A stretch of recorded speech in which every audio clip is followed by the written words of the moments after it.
यहाँ से हम जो है वो मूव कर रहा है वी नॉट वेलोसिटी से हॉरिजॉन्टली स्मूथ सरफेस पे। स्प्रिंग राइट में रखी हुई है, उसे कंप्रेस करता है जब तक कि वो खुद रेस्ट में ना आ जाए। कह रहा है कि इसको दो लोग ऑब्जर्व कर रहे हैं फिनोमिना, एक ए ग्राउंड पे खड़े होकर और बी ब्लॉक के ऊपर। ठीक है, तो मान लीजिए ये है ए और इधर है बी।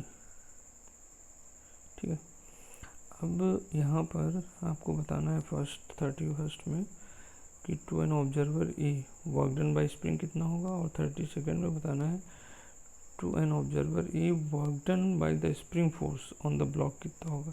तो देखो 32 को देखो तो आप पहले बता सकते हैं to an observer A work done by spring force on the block. तो देखो जो ब्लॉक है उस पर जो फोर्स लग रहे होंगे, एक तो नॉर्मल रिएक्शन ग्राउंड से, ठीक है, एक mg और एक स्प्रिंग से फोर्स। तो देखो क्योंकि डिस्प्लेसमेंट इस तरफ हो रहा है इसका, तो यहाँ पर नॉर्मल और mg कोई वर्क डन नहीं करेंगे। जो भी वर्क डन होगा वो स्प्रिंग फोर्स से होगा, और इसका जो वर्क डन होगा वो चेंज इन काइनेटिक एनर्जी के बराबर होगा ऑफ द ब्लॉक। तो देखो चेंज इन काइनेटिक एनर्जी अगर आप निकालोगे ब्लॉक की, तो डेल्टा के ई, तो वो होगी final 0 minus initial half M V nought square. इसलिए आपका आंसर आ जाएगा बी ऑप्शन। अब देखो 31st में आ जाओ, to an observer A the work done by the spring force. तो स्प्रिंग ने जो वर्क डन किया है, ठीक है, वो एक्चुअली वही change in kinetic energy of block है, जो कि minus half M V nought square. ठीक है, इसके बाद 33 में देखो आ जाओ, तो कह रहा है कि observer A the net work done on the block, है ना। तो आप जानते हो कि ऑब्जर्वर ए के अकॉर्डिंग जो भी वर्क डन होगा वो सिर्फ स्प्रिंग फोर्स की वजह से होगा, एन और एम जी की वजह से नहीं हो रहा है। तो यही total work done C option हो जाएगा।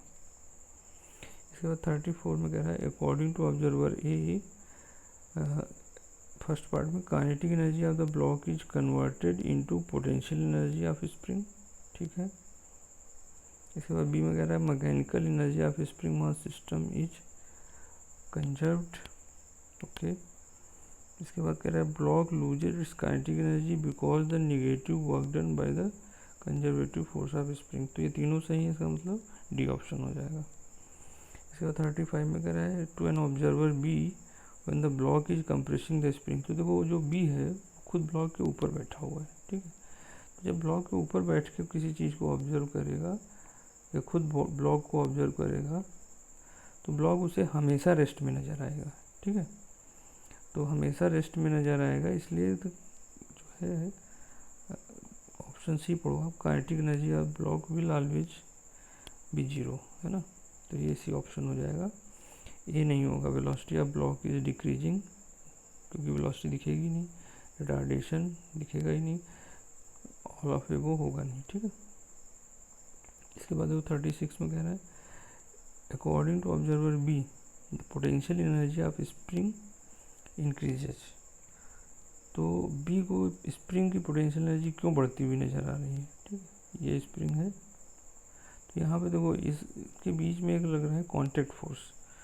तो यहाँ पर देख सकते हो, ये ऑप्शन में कह रहा है due to positive work done by pseudo force, B में कह रहा है due to positive work done by normal reaction between spring and wall, और जो है due to decrease in kinetic energy of block. तो यहाँ पर जो है वर्क डन बाय जो नॉर्मल रिएक्शन वॉल से लग रहा है, ठीक है। तो वो जो वर्क डन कर रहा है वो स्प्रिंग को कंप्रेस करके पॉजिटिव वर्क डन करेगा। तो इस वजह से इसकी जो एनर्जी है स्प्रिंग की वो इंक्रीज